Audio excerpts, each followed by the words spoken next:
Welcome to our channel. Today we how to authenticate with Compass for buyer and investor dashboards. To begin, navigate to the Compass login page. Enter your registered email address in the designated field. Next, input your password in the password field below.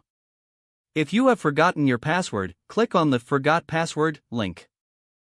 Follow the prompts to reset your password via the email sent to you. Once logged in, you will be redirected to the Compass dashboard. Locate the option for buyer and investor dashboards on your homepage.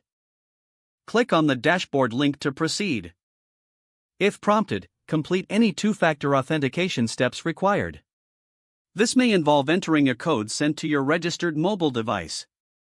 After successful authentication, you will have access to the buyer and investor dashboards. Take a moment to familiarize yourself with the layout and features available. Explore the various tools and options to enhance your experience.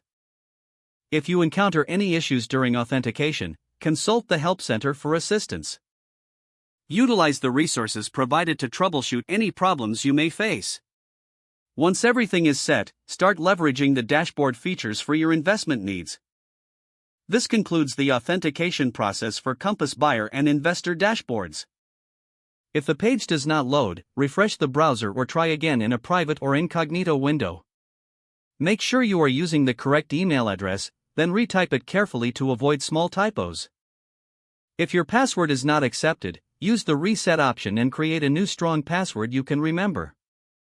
Check your spam folder for verification or security emails, then complete any request. Enable two-factor authentication if available to improve account security and reduce unauthorized access risk. After signing in, review your profile details so your contact information and settings are accurate and current. If you see an error message, note it down and try again after restarting your device and internet connection.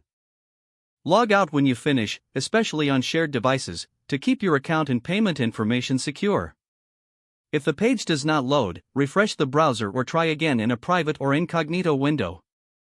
Make sure you are using the correct email address, then retype it carefully to avoid small typos. If your password is not accepted, use the reset option and create a new strong password you can remember. Don't forget to like this video and subscribe to our channel for more step-by-step tech guides.